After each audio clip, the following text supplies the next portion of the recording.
Bismillahirrahmanirrahim. Assalamualaikum warahmatullahi wabarakatuh. Alhamdulillahi rabbil alamin. Wassalatu wassalamu ala asyrafil anbiya'i wal mursalin wa ala alihi wa sahbihi wa tabi'in wa tabi'ut tabi'in wa man tabi'ahum bi ihsanin ila yaumiddin wa ba'd. Para pemirsa, netizen dimanapun Anda berada, alhamdulillah kita bersyukur kepada Allah Subhanahu wa ta'ala. Di malam ini kita duduk di tempat ini, di warkop ini, menghadiri kajian rutin kita, dan alhamdulillah kita bersyukur kepada Allah Subhanahu wa ta'ala. Allah memberikan kepada kita sebuah kemuliaan, Allah memberikan kepada kita sebuah kebaikan dengan kita senantiasa istighal bil khair, senantiasa sibuk dengan kebaikan. Salawat dan taslim kita haturkan kepada junjungan kita Nabi Allah Muhammad sallallahu alaihi wasallam, kepada keluarganya, sahabatnya, dan insyaallah curahan rahmat tersebut akan sampai kepada kita selaku umatnya yang komitmen dan konsisten dengan ajaran yang dibawa oleh beliau.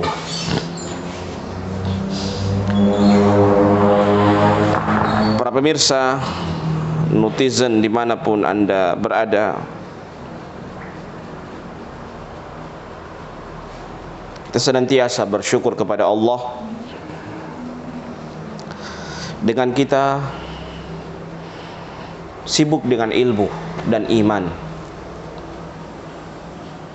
Karena banyak orang yang sibuk dengan urusan dunianya, banyak orang yang sibuk dengan kesibukan pribadinya, tapi lupa dia dengan ilmu agama, lupa dia dengan imannya. Sehingga kita kalau melihat antara kita dengan para ulama dahulu, ya, maka kita tidak ada apa-apanya. Mereka dalam sehari minimal mereka mempelajari ilmu agama 4 jam. Ya, 4 jam. Jamaah yang dimuliakan oleh Allah, para pemirsa yang dimuliakan oleh Allah, 4 jam mereka pergunakan dalam mempelajari ilmu agama. Kita berapa jam? Kadangkala 15 menit, 20 menit, 1 jam kita sudah merasa ngantuk. Ngantuk mendominasi kita. Mereka 4 jam. Ya. Mereka orang yang ahli ibadah. Ibadah mereka tidak pernah terkalahkan. Ya. Allah Subhanahu wa ta'ala mengabadikan dalam Al-Qur'anul Karim bagaimana ciri-ciri ulama. Tatajafa junubuhum 'anil madaji' yad'una rabbahum khaufan wa tama'an wa mimma razaqnahum yunfiqun. Lambung-lambung mereka jauh dari tempat tidur mereka, madaji'.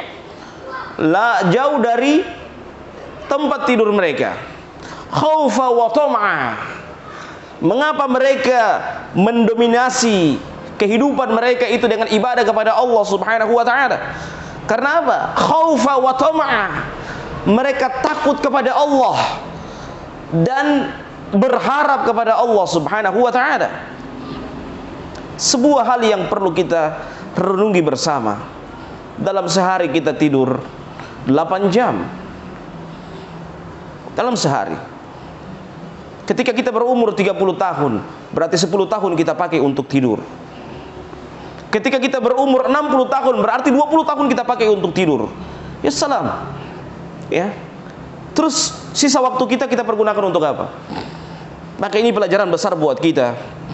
Para pemirsa netizen dimanapun Anda berada, mari kita menggiatkan diri kita dengan beribadah kepada Allah Subhanahu wa ta'ala. Menggiatkan diri kita untuk mendekatkan diri kepada Allah.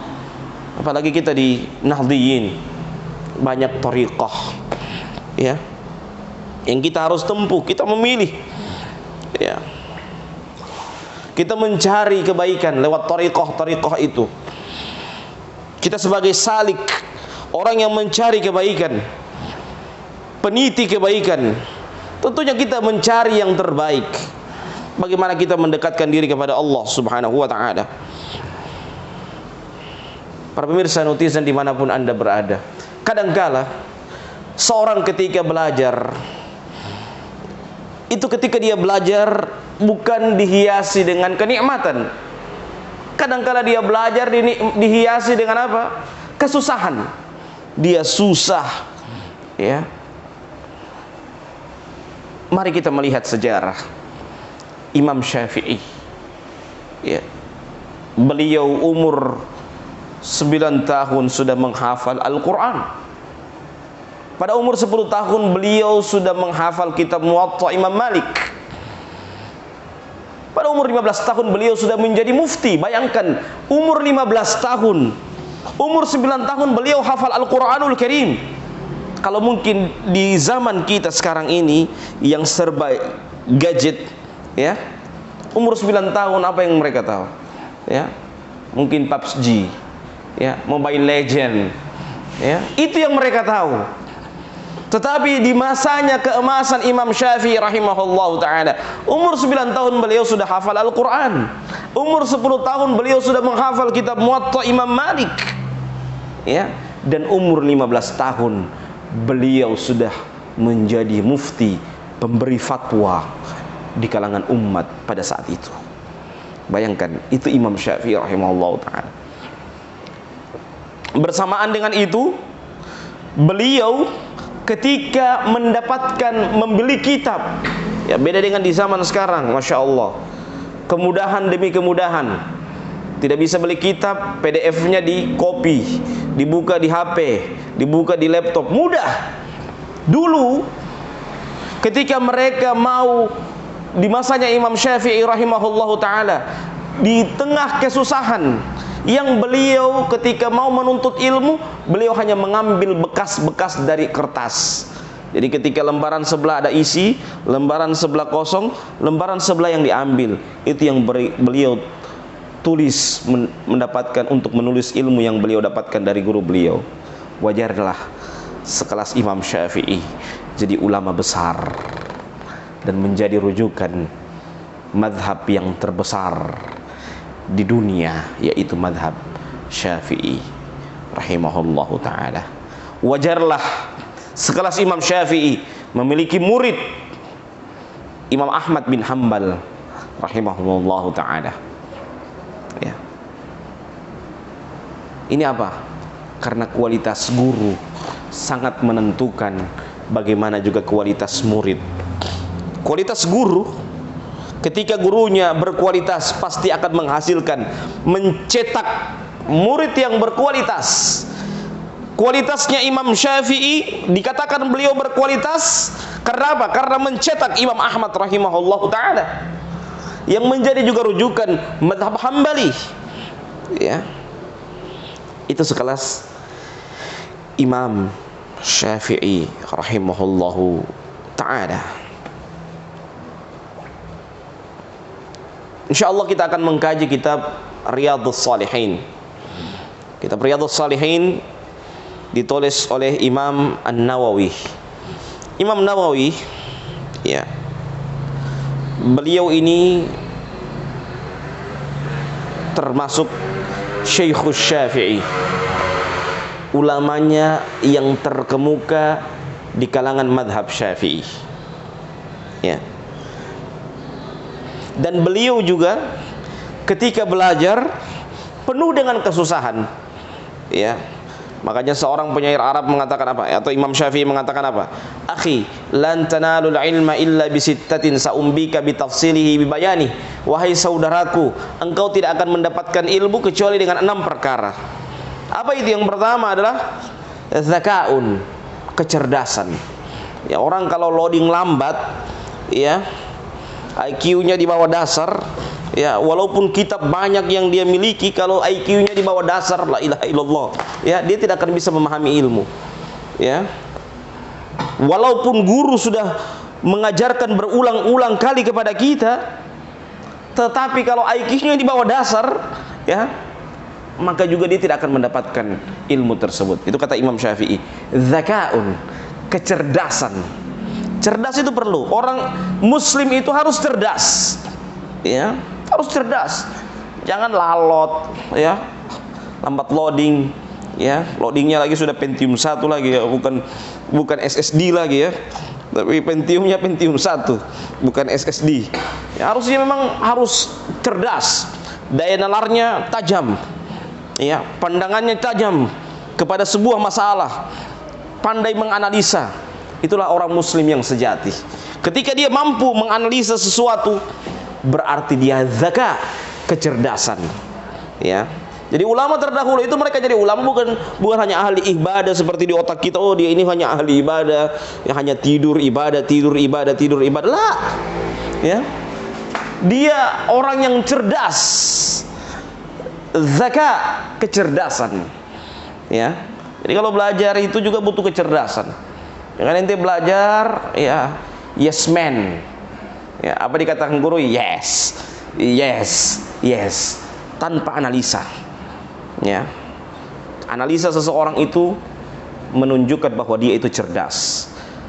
Kesimpulan seseorang menunjukkan bagaimana kecerdasan dia, ya.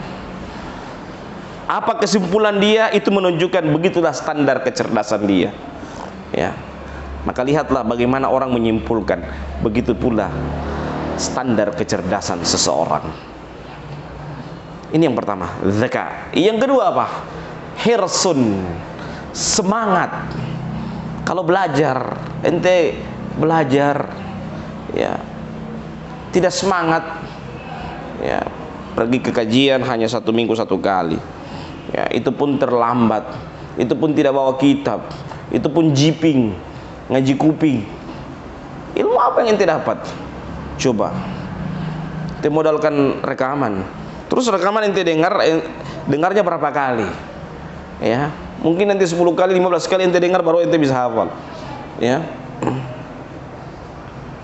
Kita mau ikut kajian itu apa? Di samping kita mendapatkan ilmu, yang paling penting adalah kita mendapatkan ilmu dan kita berusaha untuk mengamalkan ilmu yang telah kita dapatkan. Itu yang paling penting. Karena kecerdasan seseorang itu sangat menentukan bagaimana dia belajar. Semangat juga itu, walaupun dia cerdas tapi dia tidak semangat, ilmu dia tidak akan dapatkan, ya. Jadi semangat dan kecerdasan harus dua-duanya. Ada orang yang semangat tapi tidak cerdas, ya sudah, dia tidak akan mendapatkan ilmu. Ada juga orang yang cerdas tapi tidak semangat, ya sudah, dia tidak mendapatkan ilmu. Maka kedua hal ini saling menopang antara kecerdasan dan semangat seseorang, ya. Yang ketiga adalah wajtihadun, bersungguh-sungguh. Jadi belajar itu bersungguh-sungguh. Kita punya target, ya. Oh, bulan ini saya harus selesaikan kitab Safinatun Najah.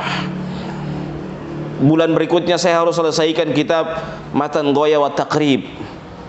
2 bulan kemudian saya harus menyelesaikan kitab Matan Az-Zubat. Begitu seterusnya. Ketika kita mendapatkan punya target yang jelas dalam belajar, insya Allah kita akan mendapatkan ilmu dengan maksimal, ya. Oh, bulan berikutnya saya mulai bahas kitab Bidayatul Hidayah karya Imam Al-Ghazali, dan seterusnya. Punya target yang jelas, punya amalan yang jelas. Begitu juga penempuhan dia dalam ilmu-ilmu amali, ya. Bulan ini saya mengamalkan hizb ini, bulan depan saya mengamalkan hizb ini, bulan berikutnya saya harus pindah ke hizb ini, dan seterusnya. Kita harus mengamalkan, punya amalan yang jelas pada saat kita mau beramal, ya. Sehingga apa? Hidup kita itu kita yang atur. Hidup kita itu berkah. Kalau seseorang hidupnya berkah, insya Allah dia akan mendapatkan kebaikan, ya. Tapi kapan hidupnya penuh dengan masalah, satu masalah belum selesai muncul lagi satu masalah belum selesai muncul lagi 10 masalah, tanyakan, ada apa dengan ibadahmu? Ada apa dengan kedekatanmu dengan Allah Subhanahu wa taala? Ada apa dengan agamamu? Ya. Bisa jadi agama hanya tempat pelarian Anda. Ya. Tapi ingat, para pemirsa yang dimuliakan Allah, agama itu datang untuk mengatur kita. Ya. Sebagaimana yang kita pelajari, A itu tidak, agama itu kacau. Orang kalau beragama pasti tidak kacau. Hidupnya tidak kacau. Kalau ada orang yang beragama tapi tidak dalam keadaan kacau, berarti ada masalah dalam agamanya. Ada yang tidak beres dalam dia mengamalkan agamanya. Karena orang yang beragama pasti dia tidak kacau dalam kehidupannya. Para pemirsa, netizen dimanapun Anda berada, kitab ini, kitab Riyadhus Shalihin, ditulis oleh Imam Nawawi rahimahullahu ta'ala. Imam Nawawi ini ulama yang terkemuka, yang ulama yang besar, ya. Syekh Yasin bin Yusuf pernah mengatakan bahwasannya beliau ini, ya, ketika masa kecil, ya, beliau itu diajak bermain oleh teman-temannya. Ya wajar, masih anak-anak, diajak bermain. Apa yang terjadi? Mungkin kalau di seumur kita, ya, yang masa kecil seperti itu diajak bermain, pasti akan menyambut, "Hei, oh, kapan kita bermain? Ayo, kita bermain kapan?" Sekarang mau bermainnya? Beliau ketika diajak bermain, diseret untuk bermain, beliau malah justru menangis. Dan beliau lari ketika lepas dari seretan itu. Beliau kembali membaca Al-Quran. Ada anak-anak di zaman sekarang begini, ketika dia diajak bermain, dia menangis. Dia memilih untuk belajar agama, ya. Dia memilih untuk tetap menghafal Al-Quran. Itulah Imam Nawawi rahimahullahu ta'ala. Pada umur 30 tahun beliau sudah menyelesaikan menulis kitab. Umur 45 tahun beliau sudah meninggal dunia. Tetapi kitab yang beliau tulis, ya, itu sebagian para ulama mengatakan melebihi dari umur beliau berjilid-jilid. Wajarlah beliau menjadi ulama karena hidup beliau berkah. Keberkahan hidup itu kadangkala orang mengukur keberkahan hidup seseorang diukur dari rajinnya dia dalam beribadah. Orang rajin beribadah belum tentu dia dapat hidayah. Ya. Hidayah itu adalah rasa. Bagaimana dia merasakan? Ya, ada orang yang rajin ibadah, ketika dia rajin ibadah tapi dia galau dalam kehidupannya, berarti dia tidak mendapatkan hidayah. Ya. Tetapi ada orang yang ketika dia dalam kehidupannya tidak pernah injak masjid, atau ketika dia dalam hidupnya mungkin dia merasakan ada sesuatu yang hilang. Karena apa? Karena dia jauh dari agama. Berarti hidayah menuntun dia kepada kebaikan. Ada yang hilang dari hidup saya. Kenapa? Hati saya galau. Kenapa? Saya belum menyelesaikan wirid ini. Berarti hidayah membimbing Anda. Bersyukurlah Anda, hidayah senantiasa menyentuh Anda. Tetapi kalau hati kita merasa biasa-biasa saja, belum sholat kita biasa-biasa saja, seperti tidak ada masalah dalam dunia ini, ya. Ketika kita belum baca wirid, kita biasa-biasa saja, seperti tidak ada masalah dalam kehidupan kita. Ingatlah, jangan sampai itu istidraj yang Allah Subhanahu wa taala berikan kepada kita. Sanastadrijuhum min haitsu la ya'lamun. Ya. Mereka mendapatkan istidraj sementara mereka tidak mengetahui. Para pemirsa, netizen dimanapun Anda berada, kitab Riyadhus Shalihin ini kitab yang menduduki ranking yang kedua dalam penyebaran. Bayangkan, kitab ranking yang kedua dalam penyebaran. Ranking yang pertama apa? Kitab apa? Kitabullah Al-Quran. Ranking yang kedua dalam penyebaran kitab apa? Kitab Riyadhus Shalihin. Mampu berubah dunia ini, mampu merubah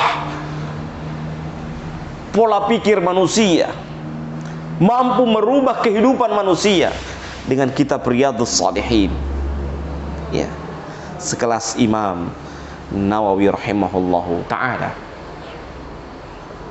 Beliau adalah Yahya bin Syaraf bin Murrah bin Hasan bin Husain An-Nawawi Al-Hawrani Ad-Dimashqi Asy-Syafi'i.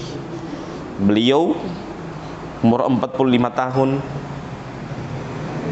sudah meninggal dunia, dan beliau tidak sempat menikah. Ya, bayangkan, ini sekelas Imam Nawawi rahimahullahu ta'ala. Imam Zahabi menjuluki beliau adalah Syekhul Islam, Al-Qudwah, Al-Zahid, Al-Hafidh, Al-Abid, Al-Faqih, Al-Mujtahid, Ar-Rabbani. Bayangkan, ini gelar beliau, ya. Beliau Syekhul Islam, ya. Al-Qudwah, panutan kita. Az-Zahid, orang yang zuhud. Al-Hafidh, orang yang hafal. Al-Hafidh itu, julukan Hafidh itu apa? Orang yang sudah menghafal 10.000 hadis. Ya. Al-Abid, bukan hanya orang yang, ada orang yang ilmunya banyak tapi ibadahnya tidak diperhatikan. Ilmunya cuma di kepala, bukan di hati. Ya. Beliau ini bukan hanya sekedar ulama biasa, bukan hanya sekedar ilmuwan, tetapi apa? Abid, orang ahli ibadah. Ya. Wal faqih, orang yang memahami ilmu fikih. Ya, wajarlah sekelas Imam Nawawi, ya, ulama terbesar di kalangan mazhab Syafi'i. Wal mujtahid Rabbani, beliau adalah mujtahid Rabbani. Imam Suyuti menjuluki beliau apa? Abidul Allamah wa alimul ubbad. Ya. Beliau itu adalah ahli ibadahnya para ulama dan ulamanya para ahli ibadah. Ya. Bayangkan. Itulah Imam Nawawi rahimahullah ta'ala. Jadi beliau bukan hanya sekedar ilmu hafalan lah, beliau juga adalah ibadahnya sangat tinggi. Ya. Beliau orang yang kurus, tetapi dengan kurus beliau, masya Allah, beliau memiliki kemuliaan di sisi Allah subhanahu wa ta'ala. Nah, kenapa beliau ini termasuk, kitab beliau ini termasuk kitab yang ranking kedua dalam penyebaran? Yang pertama, ini adalah hidayah dari Allah subhanahu wa ta'ala. Ya, hidayah itu, petunjuk itu macam-macam yang diberikan kepada kita. Kita diberikan harta, tergantung orang apakah dia dapat hidayah atau tidak. Ada orang diberikan harta 5 menit selesai, habis. Ya. Tidak lama di kantongnya. Kalaupun dia beli, bukan beli hal-hal yang bermanfaat. Ya, bukan beli untuk mendapatkan keberkahan hartanya lah. Dia beli hal-hal yang tidak bermanfaat. Itu karena apa? Karena hartanya tidak berkah. Hartanya tidak berkah karena apa? Karena orangnya tidak mendapatkan hidayah dari Allah subhanahu wa ta'ala. Maka yang kita cari adalah keberkahan dari harta kita. Bagaimana harta kita menjadi berkah? Ya. Begitu juga seorang memiliki ilmu. Semakin bertambah ilmunya, bagaimana kehidupannya? Apakah kehidupannya ketika dia bertambah ilmunya, kehidupannya itu semakin rajin ibadah atau tidak, semakin dicintai oleh manusia ataupun tidak? Itu yang dilihat. Kalau dia semakin berilmu, malah justru dia jauh dalam beribadah kepada Allah subhanahu wa ta'ala, bahkan dimusuhi oleh kebanyakan orang karena akhlaknya yang kurang bagus, berarti ilmunya tidak berkah.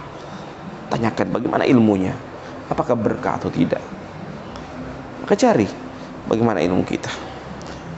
Maka pemirsa yang dimuliakan oleh Allah subhanahu wa ta'ala, ketika seseorang dibenci karena kebenaran yang dia sampaikan, maka itu sunnatullah. Tetapi sebaliknya, ketika seseorang dibenci karena akhlaknya yang kurang bagus, maka ini musibah pada dirinya.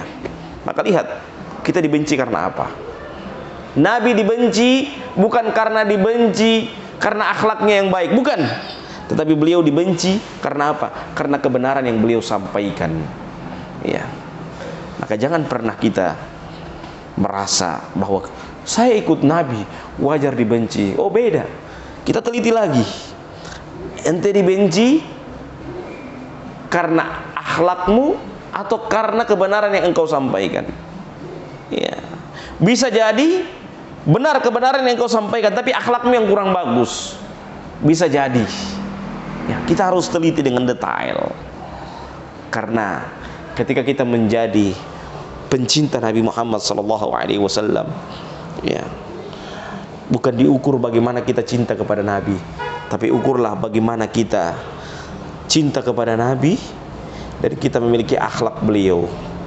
Kita mencintai Nabi dari segala hal, dari nasab beliau, dari adab beliau, dari akhlak beliau, dari keilmuan beliau, semua kita harus ikuti. Dan kita mendapatkan hal itu sampai kepada kita saat ini, kita mendapatkan dari siapa? Dari para ulama, dan termasuk Imam Nawawi rahimahullahu ta'ala. Maka kita bersyukur kepada Allah subhanahu wa ta'ala. Dan keberkahan yang didapatkan oleh Imam Nawawi karena apa? Karena beliau berguru kepada guru yang pernah berguru, kepada guru yang pernah berguru, kepada guru yang pernah berguru, sampai berguru kepada sahabat, berguru kepada Rasulullah SAW, yang disebut dengan sanad. Kalau sanad itu dia mendapatkan keberkahan. Sama dengan kita di Nahdlatul Ulama, Imam apa namanya, Hadratus Syekh Hashim Asy'ari berguru kemudian berguru, ya. Seterusnya berguru sampai kepada Rasulullah SAW, ya. Itulah sanad. Jadi orang kadang-kala bilang, "Ustaz, buat apa sanad?" Ya. Ya. Menurut ente tidak baik sanad. Karena ente cerdas. Naam. Jangan menyandarkan kepada kecerdasan, ya akhi. Kecerdasan itu akan punah, tetapi keberkahan itu tidak akan punah. Ya. Yang kita cari itu keberkahan, bukan kecerdasan. Karena banyak orang yang cerdas, tapi kehidupannya tidak berkah. Ya. Banyak orang yang senang, tapi tidak bahagia. Ya. Ukuran seseorang bukan diukur dari kesenangan, tapi ukuran bagaimana dia bahagia. Ada orang hura-hura dengan uangnya, tapi dia tidak bahagia.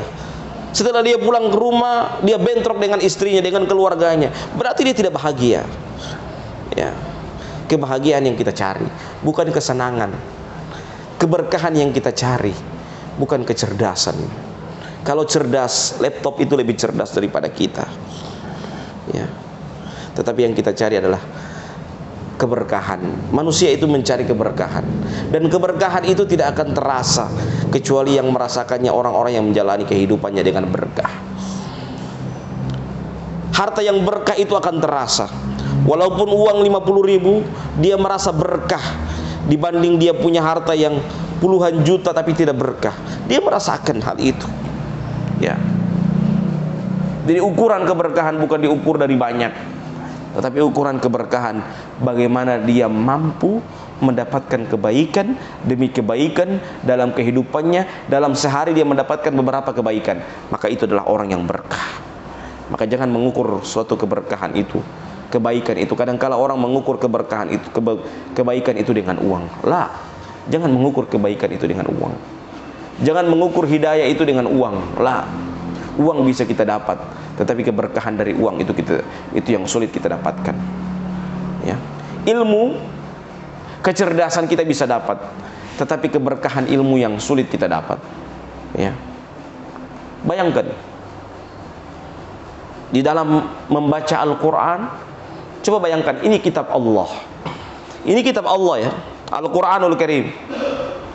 Toh ada saja orang yang membaca kitab Allah menafsirkan ayat Allah dengan perkataan yang salah. Ya. Pertanyaannya, apakah dia bukan orang yang cerdas? Dia cerdas, tetapi ilmunya tidak berkah. Ya. Ilmunya tidak berkah. Ya.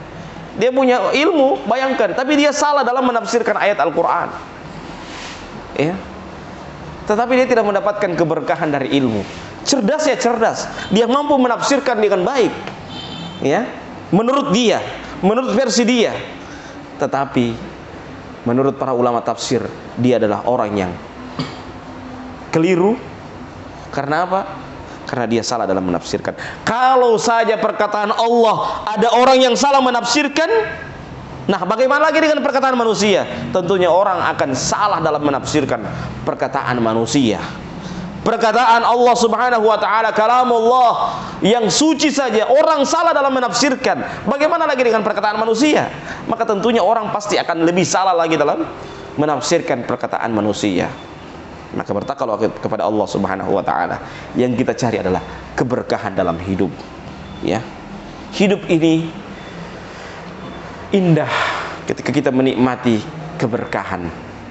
Tetapi hidup ini akan menjadi sulit, akan menjadi penuh dengan masalah kalau keberkahan itu dicabut dalam kehidupan kita. Sederhana itu lebih baik yang diliputi dengan keberkahan dibanding kita kaya tetapi keberkahan dicabut oleh Allah Subhanahu wa taala. Itulah yang kita cari. Mungkin itu saja yang bisa saya sampaikan pada malam hari ini. Semoga bermanfaat, dan mohon maaf kepada para kiai. Mungkin saya ustadz yang teriak-teriak dalam ceramah. Mohon maaf kepada para pemirsa semua. Dan itu gaya saya dalam ceramah, bukan untuk ingin menggurui kepada para kiai semua, tapi ingin berbagi dan ingin sharing dan ingin mempertegas. Jadi kalau saya teriak-teriak itu mempertegas kalimat saya, tapi bukan untuk marah-marah, ya, bukan untuk menggurui kepada para kiai semua, para guru-guru, para senior-senior di Nahdlatul Ulama. Saya hanya seorang Robi yang ingin belajar, ingin menuntut ilmu, ingin mengambil berkah dari para kiai yang mungkin sempat mendengarkan ceramah saya ini. Sekian, wallahu a'lam bishawab. Wallahu muwaffiq ila aqwamit thoriq. Assalamualaikum warahmatullahi wabarakatuh. Berapa menit?